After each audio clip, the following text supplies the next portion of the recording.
Investment risk అనేది market ఒడిదుడుకులకు లోబడి ఉంటుంది. ఇన్వెస్ట్ చేసే ముందు అందుకు సంబంధించిన వివరాలను క్షుణ్ణంగా తెలుసుకున్నాకే పెట్టుబడులు పెట్టండి. ఈ కార్యక్రమం నిపుణులు, అనుభవజ్ఞుల సూచనలు, సలహాల మేరకు మాత్రమే నడుస్తుంది. మీ పెట్టుబడులకు ఏబిఎన్ ఆంధ్రజ్యోతి ఎటువంటి బాధ్యత వహించదు.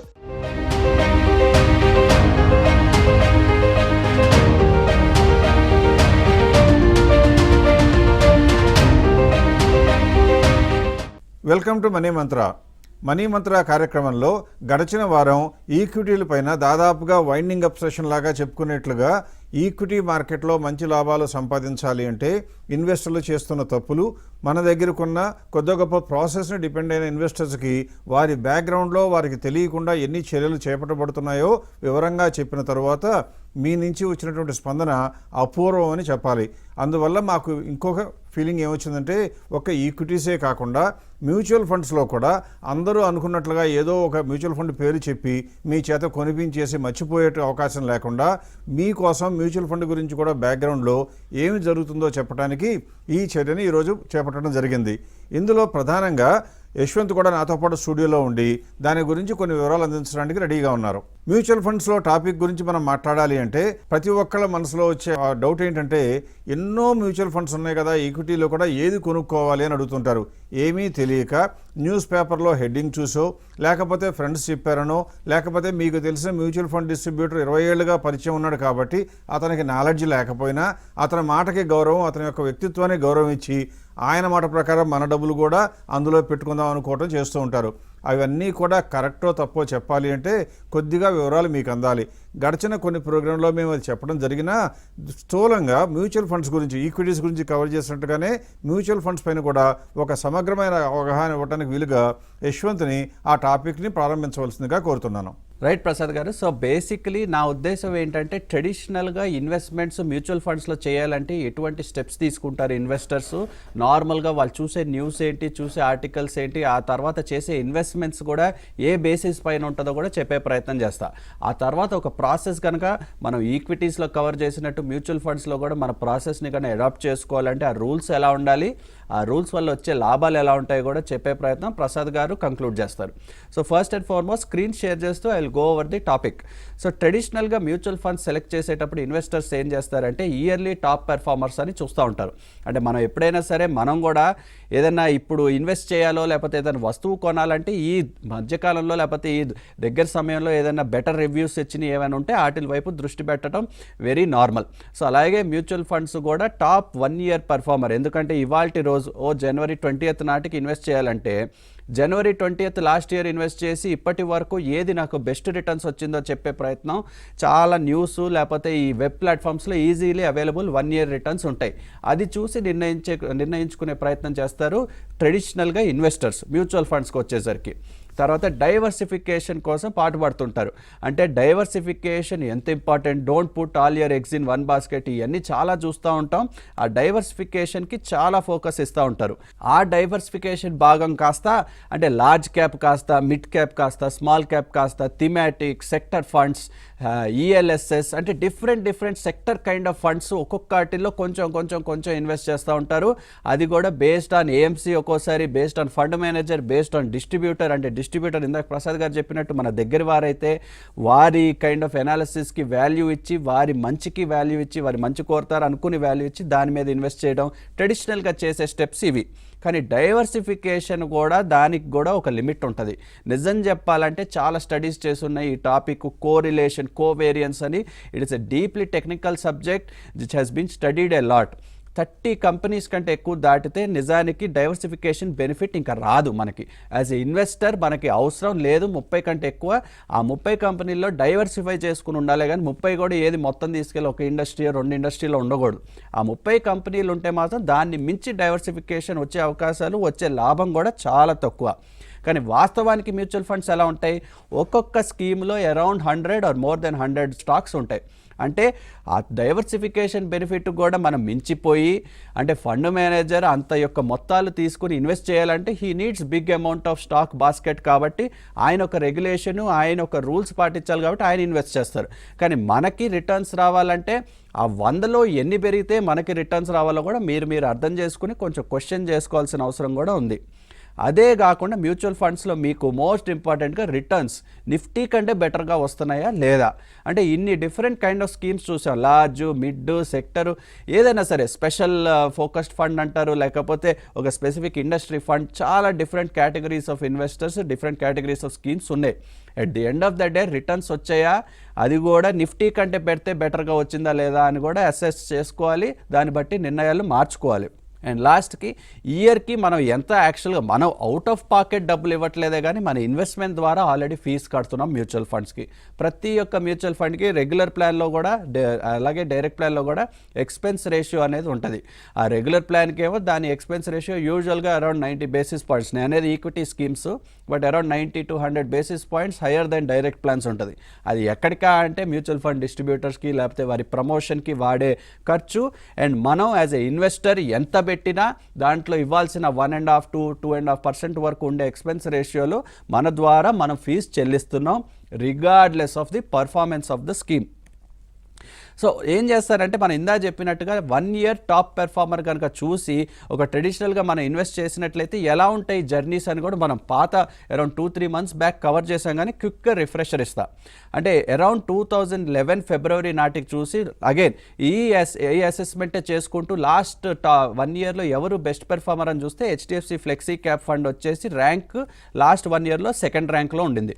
అంటే ఈ 1 year నాటికి అరౌండ్ 23.79% ఇచ్చింది ఈ యొక్క స్కీమ్. అది వెరీ గుడ్ రిటర్న్ అని భావించి మనం కూడా ఈ సమయంలో ఇన్వెస్ట్ చేస్తాం. కానీ అది చేసినప్పుడు ఏమవుతుంది, అవ్వచ్చు అని కూడా we have to be aware of the possibilities. అంటే ఆ 1 year నాటికి మనం 2011లో చూస్తే 2012 February నాటికి ఆ సెకండ్ ర్యాంక్ ఉన్న స్కీమ్ కాస్త 38th ర్యాంక్కి వెళ్ళిపోయింది. ఆ 38th ర్యాంకే కాకుండా అరౌండ్ రిటర్న్ వచ్చేసి రిటర్న్స్ కాదు కదా, డైరెక్ట్గా -8.88% ఇచ్చినట్టుగా కూడా మనం చూడొచ్చు. అంటే ఒకప్పటి 1 year top performer not necessarily the best choice అని చెప్పే ఉద్దేశం నాది. Again with one more example, HDFC top 100 fund వచ్చేసి కూడా 2011 February నాటికి ఏ ర్యాంక్లో ఉందా అని చూస్తే 4th ర్యాంక్లో ఉంది. ఎంత ఉంది రిటర్న్ అంటే 19.8% ఇచ్చినట్టుగా ఈ లాస్ట్ 1 yearలో ఇక్కడ తెలుసుకోవచ్చు మనం. అగైన్ 1 year తర్వాత ఏమైంది సిచ్యువేషన్ అంటే ర్యాంక్ 24కి పడిపోయింది. అదే కాకుండా రిటర్న్ కూడా -5.54%. అంటే ఉన్న ప్రిన్సిపలే కాకుండా ఇంకా మనం సఫర్ అయినట్టుగా విత్ ఇన్ 1 year తెలుసుకున్నాం మనం.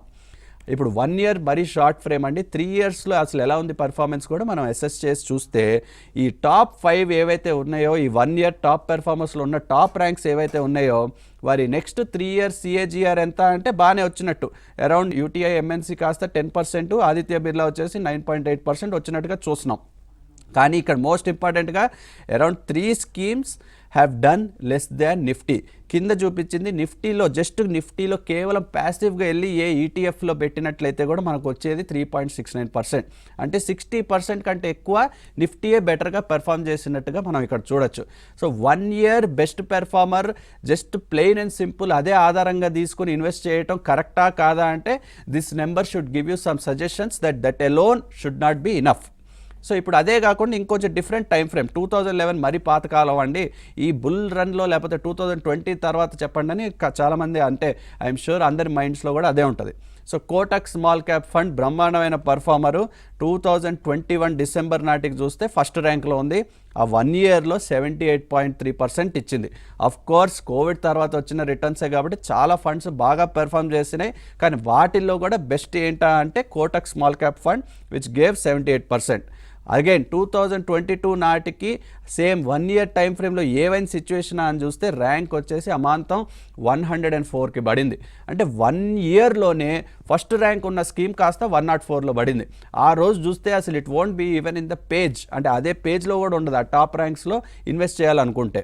రిటర్న్ కూడా 0.21% ఇచ్చినట్టుగా మనం చూడొచ్చు. కోటక్ కాకుండా నిప్పాన్ ఇండియా స్మాల్ క్యాప్, ఆ రోజుల్లో స్మాల్ క్యాప్ ఎంత ఊపందుకుందో అందరికీ తెలిసిన వాస్తవమే. సో 2021 December చూసేసరికి సెకండ్ ర్యాంక్లో ఉన్న ఈ Nippon India small cap fund 1 yearలో 75% ఇచ్చినట్టుగా మనం చూడొచ్చు.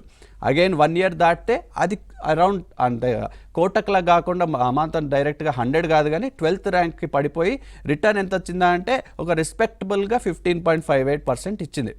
సో అగైన్ ఇవి కూడా 1 year కాకుండా 3 years కనుక చూస్తే ఎలా ఇచ్చే రిజల్ట్స్ అని చూస్తే almost all have done better than the Nifty.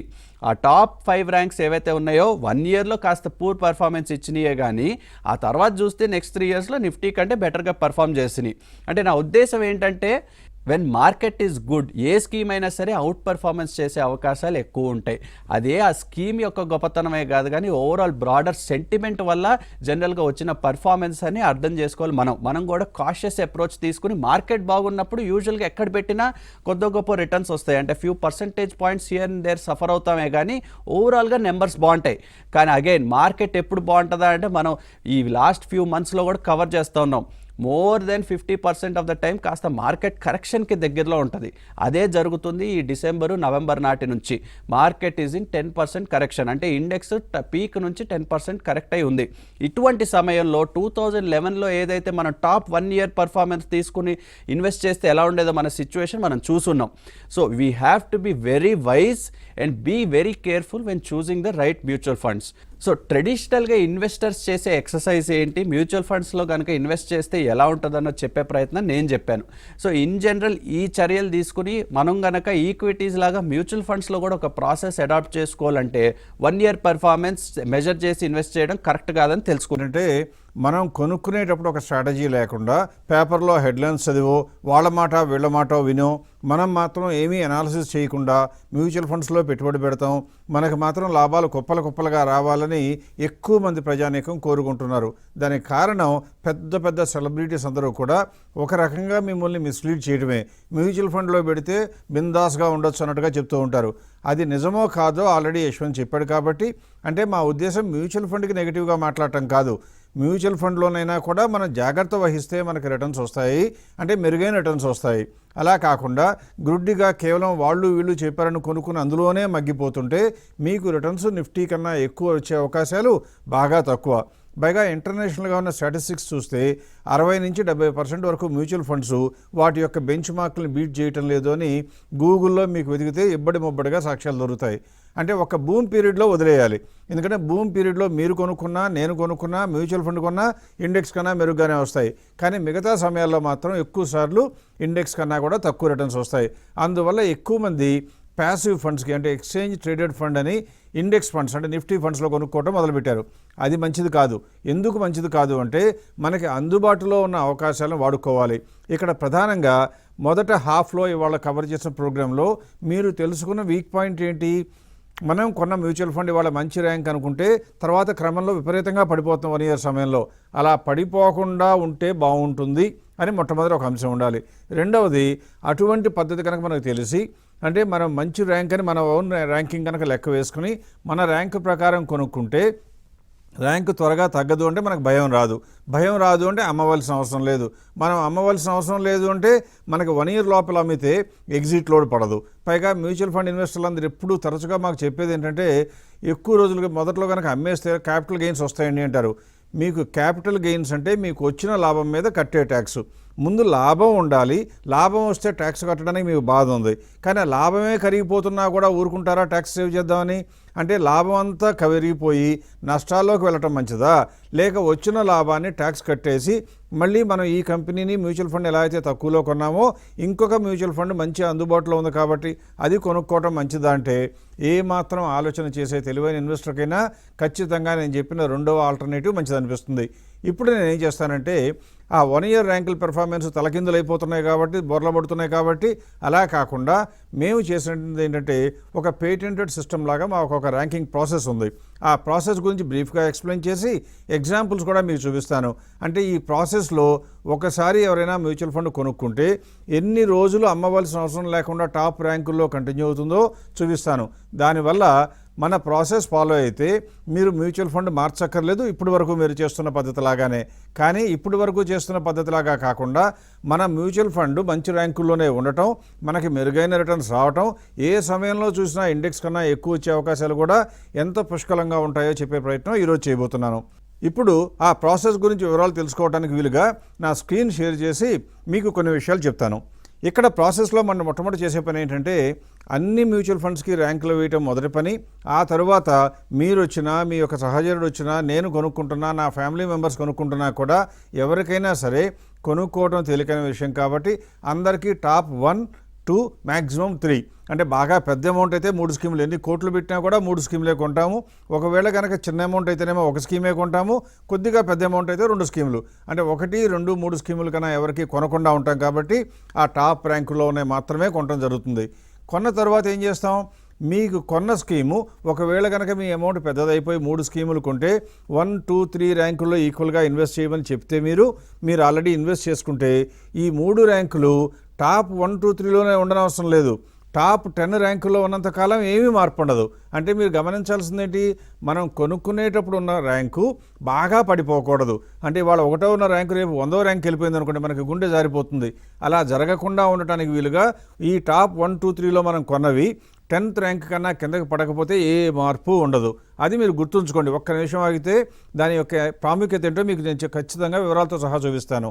అంటే ఒకవేళ కనుక 1 ఇయర్ అయిపోయినాకో 2 ఇయర్స్ 3 ఇయర్స్ అయిపోయిన తర్వాత మనం కొన్న స్కీమ్లో ఒకటి కనుక 11వ ర్యాంకుకి వెళ్ళినట్లయితే ఆ 11వ ర్యాంకులో ఉన్న మ్యూచువల్ ఫండ్ తీసేయమని మేము చెప్పడం జరుగుతుంది. మీరు అమ్మేసి లేదా రిడీమ్ చేసి వచ్చిన డబ్బుని మళ్ళీ ఆ రోజున టాప్ ర్యాంక్లో కొంటారు. ఇదే ప్రాసెస్. ఇందులో పెద్దగా గందరగోళం కూడా ఉండదు. అంటే అంతకుముందు ఈక్విటీస్లో చెప్పినట్టుగా ఫెయిర్ ప్రైస్ అనే మాట ఉండదు. ఇక్కడ మన సిద్ధాంతం అంతా కూడా ర్యాంకులను డిపెండ్ చేసుకుని మాత్రమే చెప్పడం జరుగుతుంది. ఇప్పుడు మీకు అనుమానం రావాలి, ఎక్కువగా మారుతూ ఉంటాయేమో అంటారు. అందుకే మీకు ఇక్కడ స్లైడ్ చూపిస్తున్నాను చూడండి. సాధారణంగా ఒక యావరేజ్గా ఏదైనా ఫండ్ కొనుక్కున్న తర్వాత మీ పోర్ట్ఫోలియో నుంచి మార్పు జరగాలి అంటే కనీసం 18 నెలలు పడుతుంది. అంటే ఎక్కువసార్లు 4-5 సంవత్సరాలు కూడా పడుతుంది. కానీ ఒకవేళ లేకపోయినా 12 మంత్స్ కన్నా తక్కువలో అమ్మమని చెప్పే అవకాశం, అంటే 1వ ర్యాంకు కొంటే 10వ ర్యాంకు కన్నా పడిపోవడానికి సంవత్సరం లోపల జరిగే అవకాశం దాదాపుగా ఉండదు. 95% ఉండదు. అందువల్ల మీకు ఏ నమ్మకం రావాలి, నేను ఎగ్జిట్ లోడు కట్టక్కర్లేదు, షార్ట్ టర్మ్ క్యాపిటల్ గెయిన్స్ కట్టక్కర్లేదు. మీకున్న భయం ఆటోమేటిక్గా పటాపంచలు అవ్వాలి. కాబట్టి ఎగ్జిట్ లోడ్ ఉండదు అని చెప్తున్నాను. ఇప్పుడు ఇందులో మొత్తం కూడా లాంగ్ టర్మ్ క్యాపిటల్ గెయిన్స్ వస్తుందని చెప్పాను. 90-95% మీకు రాదు అని చెప్పాను. ఇది ఎలా సాధ్యమో చూడాలి కదా మనం. అది నిజమా కాదో చూడాలి అంటే ఇప్పుడు నేను ఏం చేస్తున్నానంటే ఒక సమయానికి వెళ్ళి ఆ సమయంలో వివేకం చెప్పిన టాప్ ర్యాంక్ ఏంటో చూడమని చెప్పాను. అది కూడా ఎప్పుడు 2014లో, ఇప్పుడు కాదు 10 సంవత్సరాల క్రితం. అంటే ర్యాంకులు నిర్ణయించే ప్రక్రియ సేమ్ కాబట్టి పారామీటర్స్ అన్నీ అందుబాటులో ఉంటాయి కాబట్టి దాని ప్రకారం 2014 అయినా 11 అయినా 12 అయినా 17 అయినా ఆ రోజున ఉన్న టాప్ ర్యాంకులు ఏంటంటే మనకు తెలుస్తూ ఉంటాయి. అలా చూస్తే 2014-10లో ఫస్ట్ ర్యాంక్ ఉన్నటువంటి ఐసిఐసిఐ పొటెన్షియల్ వాల్యూ డిస్కవరీ ఉంది. ఇప్పుడు మీరు నన్ను అడగాల్సింది ఏంటంటే అది కూడా పడిపోయింది కదండి ర్యాంక్ అంటారు. అందుకే మీకు నేను ఏం చేశాను, మొత్తం గ్రాఫ్ చూపించాను. 2012 నుంచి 24 వరకు 12 సంవత్సరాల డేటా ఉంటే ఇప్పుడు మీరు చూసినట్లయితే ఎప్పుడు అది ఒక 10వ ర్యాంక్ కన్నా కిందకు తగ్గిందా అని చూస్తే 2019 అంటే ఎన్ని సంవత్సరాలు, 4 సంవత్సరాల కన్నా ఎక్కువ పట్టిన తర్వాత అది అప్పుడు 14వ ర్యాంక్ వెళ్ళింది. అప్పటి వరకు టాప్ 10లో ఉంది కాబట్టి శుభ్రంగా మీ పోర్ట్ఫోలియోలో ఎంజాయ్ చేస్తూ ఉండిపోయిందనమాట. అంటే ఇప్పుడు మీకు ఇలాగే అది ఒక్కటేనా ఇంకా మిగతాయి కూడా అంటే రెండవది కూడా 2014 అక్టోబర్లోనే 2వ ర్యాంక్ ఉన్నటువంటి HDFC mid cap opportunities fund తీసుకుంటే 2వ ర్యాంక్ ఉన్నది ఎప్పుడు 2014-10లో. అది 10th ర్యాంక్ కన్నా ఎప్పుడు పడిపోయిందో చూడమంటే ఎప్పుడు 2022 అంటే దాదాపుగా 8 సంవత్సరాల పాటు మీ పోర్ట్ఫోలియోలో ఉంది. అంటే ఈ రెండింటిని బట్టి మీకు అర్థం కావాల్సింది ఏంటి, నేను ఇందాక మీకు చెప్పేటప్పుడు 18 నెలలు కనీసం పడుతున్నాను, కనీసం యావరేజ్ కాదు, కనీసం 18 నెలలు పడుతుంది అన్నాం. ఇక్కడ ఒకటేమో 8 సంవత్సరాలు, ఒకటేమో 4 సంవత్సరాలు పోర్ట్ఫోలియో ఉంది. అంటే ఒకవేళ కనుక 2014లో మీరు ఇన్వెస్ట్ చేస్తుంటే ఈ 2 స్కీముల్లో పెట్టుండేవాళ్ళు ఇప్పటి వరకు 2022 వరకు లేదా 15 వరకు ఏమాత్రం మార్పు లేకుండా ఉండేదన్నమాట.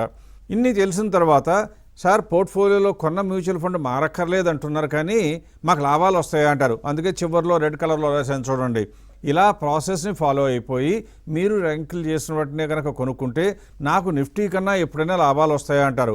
షార్ట్ టర్మ్లో 2 నెలలకి 3 నెలలకి 6 నెలలకి చెప్పలేమో కానీ 4-5 సంవత్సరాలు కనుక మీరు ఉంచుకోవాలి, 3 సంవత్సరాలు ఉంటాను అంటే మ్యూచువల్ ఫండ్ ఇన్వెస్టర్స్ అందరూ కూడా లాంగ్ టర్మ్ ఉంటారు కాబట్టి దాదాపు ఖాయంగా వాళ్ళందరికీ వస్తాయి. నిజమా, చూడగలమా అంటే అది కూడా మీరు అడగాలను. అందుకు నేను ఏం చేస్తాను, ఇప్పుడు మీకు ఆల్రెడీ 2014 అక్టోబర్లో కనుక చేస్తే ఏమేమి ఫండ్స్ కొనేయో చెప్పాను. ఆ 2014 అక్టోబర్లో కొనుక్కుని మనం అనుకున్న ప్రాసెస్ ప్రకారం మంచివి కొనుక్కోవటం, 10వ ర్యాంకు కన్నా తగ్గినప్పుడు మాత్రమే మార్చుకోవటం, అలా చేసుకుంటూ వస్తే మనకు ఎంత రిటర్న్స్ వచ్చినట్టు కనబడుతుంది. మనకు మ్యూచువల్ ఫండ్స్లో పెడితేనేమో 16.11% వస్తే అప్పటి నుంచి ఇప్పటి వరకు నిఫ్టీలో ఎంత వచ్చింది లేటెస్ట్ వరకు అంటే జనవరి 25 వరకు చూస్తే ఎంత వచ్చింది 11.15% CAGR. Compound annual growth rate నిఫ్టీలో వస్తే మనకు ఎంత వచ్చి ఉండేది 16.11, అంటే దాదాపుగా 5% లాభం వచ్చేది. ఇక్కడ మీకు అనుమానం వస్తుంది, ఇందులో ట్యాక్స్ ఎంత పోతుందండి, మీ ఛార్జెస్ ఎంత అంటారు. ఇక్కడ మీకు కనపడుతున్నది మీ ట్యాక్స్ అంతా కట్టిన తరువాత, అలాగే నిఫ్టీలో కొంటే కూడా ట్యాక్స్ పడేది కదా, నిఫ్టీలో కూడా ట్యాక్స్ పోయిన తర్వాత, అలాగే మా ఛార్జెస్ ఏమైనా విధిస్తుంటే అది కూడా పోయిన తర్వాత. ఇక్కడ ఒక్క విషయం చెప్పాల్సింది ఏంటంటే, మిగతా వాళ్ళకి భిన్నంగా మేము పొరపాటును కూడా ఏ ఇన్వెస్టర్కి రెగ్యులర్ ప్లాన్స్లో ఇన్వెస్ట్ చేయమని చెప్పం. ఎందుకంటే మీకు తెలియకుండా కమిషన్లు డిస్ట్రిబ్యూటర్కి ఇవ్వబడుతుంది మ్యూచువల్ ఫండ్ సంస్థల నుంచి. మేము అటువంటి బ్యాక్డోర్కి యూజువల్గా ఎంకరేజ్ చేయం కాబట్టి మీకు డైరెక్ట్ ప్లాన్స్లో ఇన్వెస్ట్ చేయమని చెప్తాం. అలా కనుక చేసినట్లయితే మీకు వచ్చే రిటర్న్ ఇక్కడ 16.1 కన్నా 17.1, 17.5 వచ్చే అవకాశం ఉంటుంది. కానీ అందులో కొంత మాకు 0.75% వరకు 1% వరకు ఫీజు చెల్లిస్తారు. కాబట్టి ఇక్కడ మీకు కనపడుతున్న అంకెలు నికరంగా నిఫ్టీ కన్నా బాగా వస్తాయని గమనించాలి. ఇప్పుడు ఈ ఒక్క డేటే తీసుకున్నారండి, ఇంకోదన్నా డేట్ చూద్దామంటే ఖచ్చితంగా చూద్దాం 2021. ఎందుకంటే ఈ మధ్యకాలంలో మార్కెట్ విపరీతంగా పెరిగిన సమయం కాబట్టి 2021 డిసెంబర్లో మన ర్యాంకుల ప్రకారం ఏం మంచిది ఉందో చూస్తే Mirae asset large and mid cap మొట్టమొదటి ర్యాంక్ వచ్చింది. అది కూడా ఎన్ని రోజుల పైన ర్యాంకులో కంటిన్యూ అవుతుందో చూస్తే 2025 జనవరి, అంటే మనం ఈ ప్రోగ్రామ్ చేసే సమయానికి ఇంకా కూడా 10వ ర్యాంకులో ఉంది. అంటే అర్థం ఏంటి, అప్పుడు కొంటే 21 నుంచి 25 వరకు కూడా అమ్మటం జరగలేదు, అమ్మవలసిన అవసరం రాలేదు. అలాగే అప్పుడులో ఉన్న 2వ ర్యాంక్ ఏది ఉందని చూస్తే నిప్పన్ ఇండియా స్మాల్ క్యాప్ ఉంది. అప్పుడులో 2వ ర్యాంక్ ఉండేది. ఇప్పుడు ఎంత ఉంది ర్యాంక్ అని చూస్తే ఏది 2025 చూస్తే టాప్ ర్యాంక్లోకి వచ్చింది. మధ్యలో ఎప్పుడన్నా 10 కన్నా పడిందా, పడలేదు. అంటే 21లో కొన్న 2 మ్యూచువల్ ఫండ్ స్కీములు ఇప్పుడు వరకు అలాగే ఉన్నాయి. మరి ఈ 2 స్కీముల్లో కనుక పెట్టుకుని ఉంటే మనకి రిటర్న్స్ ఎంత వచ్చాయో కూడా చూడాలి కదా. ఇప్పుడు మీకు గ్రాఫ్లో చూపిస్తున్నది ఏంటంటే, అప్పటి నుంచి ఇప్పటి వరకు కనుక హోల్డ్ చేస్తున్నట్లయితే 25 జనవరి వరకు హోల్డ్ చేస్తే నిఫ్టీలో మీకు వచ్చిన రిటర్న్ ఏమో 11.71% అయితే మనకు వచ్చిన రిటర్న్ ఎంత 21.45%. అది కూడా రెగ్యులర్ ప్లాన్స్లో ఇన్వెస్ట్ చేస్తే అన్ని ట్యాక్సులు అన్ని ఖర్చులు పోయిన తరువాత. సో మీకు అర్థం కావాల్సిందేంటి, ఒక ప్రాసెస్ని నమ్ముకుంటే మనం కొనవలసిన మ్యూచువల్ ఫండ్ ఏంటో తెలియజేయబడుతుంది. కొన్న తర్వాత వాటిని అమ్మవలసిన అవసరం ఉండదు, సాధారణంగా త్వరగా ఉండదు. ఒకవేళ ఎప్పుడన్నా అమ్మితే కారణం ఏంటి, 10వ ర్యాంకు కన్నా పడిపోవటమే తప్పితే నాకు ఇది నచ్చలేదు, నాకు వీడు కమిషన్ ఇస్తారు అనే భావనలు ఎవరికి రావు. ఎట్టి పరిస్థితుల్లో మిమ్మల్ని డిస్టర్బ్ చేయవలసిన అవసరం మాకు ఉండదు, ఉండకూడదు. అంటే కరెక్ట్గా చెప్పాలి అంటే ప్రాఫిటబుల్ ఇన్వెస్ట్మెంట్ అంటే ఎప్పుడూ కూడా మీకు బోరింగ్గా ఉండాలి కానీ ఎక్సైటింగ్గా ఉండకూడదు. అది చేయబడుతుంది ప్రాసెస్లో. ఇప్పుడు ఇదంతా నాకు ఎలా అందుబాటులోకి వస్తుంది అని మ్యూచువల్ ఫండ్స్లో అనేక మంది ఇన్వెస్టర్లకు వెంటనే సందేహం వస్తుంది. మీరు చేయవలసిందల్లా ఏంటంటే మమ్మల్ని నమ్మనక్కర్లేదు. ముందు మీ దగ్గర ఉన్న మ్యూచువల్ ఫండ్ హోల్డింగ్స్ని కనుక స్క్రీన్ మీద కనపడుతున్న ఈమెయిల్కి info@vivekam.co.in కానీ లేదా వాట్సాప్లో అనే మీకు కనపడుతున్న నెంబరు 9100009891 కనుక మీ మ్యూచువల్ ఫండ్ హోల్డింగ్స్ పంపించినట్లయితే మేము ఏం చేస్తామంటే మీకున్న ఫండ్స్లో 10వ ర్యాంక్ కన్నా కింద ఏమేమి ఉన్నాయో మేమే చెప్తాం. అంటే మీరు ఏం చేయాలి, అవన్నీ కూడా ఒకవేళ 1 year కన్నా ఎక్కువ నుంచి హోల్డ్ చేస్తుంటే ధైర్యంగా వెంటనే అమ్మి వేసుకుని లాంగ్ టర్మ్ క్యాపిటల్ గెయిన్స్ వస్తే కట్టేసి కూడా ఆ డబ్బుని రెడీ చేసుకుంటే టాప్ ర్యాంక్ ఉన్న ఫండ్స్లో కొనడానికి మీకు వెంటనే అవకాశం వస్తుంది. అంటే చిన్న ర్యాంకుల్లో ఉన్న ఫండ్స్ని ఆటోమేటిక్గా పెద్ద ర్యాంకుల్లో అంటే టాప్ 1-2 ర్యాంకుల్లోకి వచ్చేస్తాయి డబ్బులని. అలా రావడంతో మీకు చేయవలసింది ఏంటి, ఇక ఆ కొన్న తర్వాత దాదాపుగా మార్పులు అవసరం ఉండవు. కాబట్టి మీరు కొనుక్కున్న ఫండ్స్లో ఏదైనా 10th ర్యాంక్ కన్నా తగ్గితే అది అమ్మవేయవలసిందిగా మళ్ళీ ప్రాసెస్ మీకు ఇన్ఫర్మేషన్ పంపిస్తుంది, మేము కూడా ఫాలోఅప్ చేస్తాం. అలా చేస్తూ పోయినట్లయితే ప్రాసెస్లో వచ్చే లాభాలు కంప్లీట్గా మనశ్శాంతితో ఎంజాయ్ చేస్తూ ఉండొచ్చు. 3వ కంటికి తెలియని అవసరం లేదు, 3వ కంటితోనూ 3వ మనిషి మీద డిపెండ్ అవ్వాల్సిన అవసరం లేదు. అంటే మీరు మీ డబ్బుని పదిలంగా దాచుకోవటమే కాకుండా బ్రహ్మాండంగా పెంచుకునే అవకాశం కూడా ఉంటుంది. ఇక్కడ కూడా ఈక్విటీస్లో చెప్పినట్టుగానే కొంతమంది ఇన్వెస్టర్లు కోట్ల రూపాయలు మ్యూచువల్ ఫండ్లో పెడతారు. వాళ్ళ మ్యూచువల్ ఫండ్స్ చూస్తే ఒక్కొక్కరికి 20, 30, 50 ఫండ్స్ ఉండేవాళ్ళు కూడా చాలామంది ఉన్నారు. వాళ్ళకు వచ్చినటువంటి అలవాటు ఏంటంటే మొత్తం మీద ఎంత రిటర్న్ వచ్చిందన్నా డిస్ట్రిబ్యూటర్ ఎవరో ఒక లెక్క చెప్తాడు, లేదా స్క్రీన్లో కనపడే లెక్క చూసుకుంటారు తప్పితే మనకి పోయింది ఎంత అని తెలిసే అవకాశం ఉండదు. అదే కనుక అటువంటి వారైనా సరే, చిన్నవారైనా ఎవరైనా సరే, మీరు సైజ్ ఎంత ఉన్నా మీ పోర్ట్ఫోలియో మాతో షేర్ చేసుకుంటే గడిచిన కొన్ని సంవత్సరాలుగా మీకు ఎంత లాభం వచ్చింది, ప్రాసెస్లో ఫాలో అయితే ఎంత వచ్చి ఉండేదో చెప్పడం జరుగుతుంది. ఈ ప్రాసెస్ అనేది ఈక్విటీస్ కన్నా కూడా కొద్దిగా తేడా ఉండడానికి కారణం ఏంటి? ఎవరు ఎప్పుడు కొనుక్కోవాలన్నా కొనుక్కోవచ్చు, అమ్ముకోవచ్చు. కాబట్టి మ్యూచువల్ ఫండ్లో కొనగలగటం, అమ్మ లేకపోవటం అనే అవకాశాలు ఉండవు. అందువల్ల ఇక్కడున్న లాభాలన్నీ కూడా దాదాపు 90%, 95% మనుషులకి ఆటోమేటిక్గా నిజ రూపం దాల్చే అవకాశం ఉంటుందన్నమాట. ఇక నుంచైనా ఇప్పటి వరకు కోల్పోయింది చాలు, ఇక నుంచైనా కోల్పోవటం ఆపితే మీరు బాగుంటారు, సొసైటీ బాగుంటుంది, మన ఆస్తి కూడా పెరుగుతుంది. అన్నిటికన్నా మన తర్వాతి తరానికి మంచి ప్రణాళికతో మనం పనిచేసిన వాళ్ళుగా పేరు తెచ్చుకునే అవకాశం ఉంటుంది. ఆఖరిగా ముగించబోయే ముందు ఒక్క అంశం చెప్తాను. పోయిన వారం చూపించినట్లుగా ఈక్విటీస్కి ఎలా అయితే లింక్ ఇచ్చానో ఇక్కడ కూడా మీకు ఆ లింక్ చూపిస్తున్నాను. ఈ లింక్ కనుక మీరు క్లిక్ చేసినట్లయితే, ఒకవేళ మీకు మ్యూచువల్ ఫండ్సే ఉంటే మీరు ఈ లింక్ క్లిక్ చేసినట్లయితే మీకు కనపడేది ఏంటంటే మీకు ఒక అడ్రస్కి వెళ్తుంది. అందులో మీ పేరు, మీ ఫోన్ నెంబరు, మీ ఈమెయిల్ అడ్రస్ డీటెయిల్స్ అడుగుతుంది. ఆ డీటెయిల్స్ మీరైనా ఎంటర్ చేయొచ్చు, లేదా మీ పిల్లల చేతనా ఎంటర్ చేయించేస్తే మీరు ఓటీపీ వస్తుంది. ఓటీపీ కూడా ఎంటర్ చేస్తే మీకు ఒక విండో ఓపెన్ అయ్యి అందులో మీరు ఏ డేట్ నుంచి స్టార్ట్ చేశారో మీరు పోర్ట్ఫోలియోకి ఆ రోజు నుంచి ఈ రోజు వరకు ప్రాసెస్ ఫాలో అయితే ఎంత వచ్చేదో చెప్పే సౌలభ్యం ఉంటుంది. దాని ప్రకారం మీరు ఒక 10-20 రోజులు మీ ఇష్టం వచ్చిన 20 రోజులు రాసుకోండి. 2010 నుంచి 2023 వరకు మీ ఇష్టం వచ్చిన డేట్లో ఎంటర్ చేసుకుని అందులో ఎంటర్ చేసి సబ్మిట్ చేస్తే మీకు రిపోర్ట్ వస్తుంది. ఆ రిపోర్ట్ రాగానే మీకు అర్థమయ్యేది ఏంటంటే ఆ రోజు నుంచి ఇప్పటి వరకు కనుక చూస్తే ఇండెక్స్లో ఎంత వచ్చి ఉండేది, ప్రాసెస్ ఎంత వచ్చి ఉండేదో చెప్తుంది. ఆ రెండు చూస్తే 99 పాళ్ళు మీకు కనుక మీ వెల్త్ పెంచుకోవాలని కోరుకుంటే మీరు వెంటనే మీ అంతటా మీరే మమ్మల్ని సంప్రదించాలి అని కోరుకుంటారు. సంప్రదించకపోయినా పర్వాలేదు, కనీసం విషయం నేర్చుకోండి, పరిజ్ఞానం నేర్చుకోండి, మనకు అవకాశాలు ఉన్నాయని తెలుసుకోండి. అవకాశాన్ని నాకు వద్దు, వదులుకుంటానంటే మేము ఏం చేయలేమో. కానీ ఒకవేళ కనుక మీరు అవకాశాన్ని వాడుకుందాము, మనం బాగుపడదాము అనుకుంటే మాత్రం ఖచ్చితంగా నిరభ్యంతరంగా మీరు ఒక మెసేజ్ వదిలిపెట్టినట్లయితే మా టీం మిమ్మల్ని సంప్రదించి మిమ్మల్ని సరైన మార్గంలో చాలా త్వరితగతిన తీసుకొచ్చే ప్రయత్నం చేస్తుంది. దాని ద్వారా మనం అంతా కూడా రాబోయే రోజుల్లో మంచి క్యాపిటల్ బిల్డ్ చేసుకోవడానికి అవకాశం ఉంటుంది. వచ్చే వారం మరికొన్ని వివరాలతో కలుద్దాం. అప్పటి వరకు సెలవు. నమస్కారం.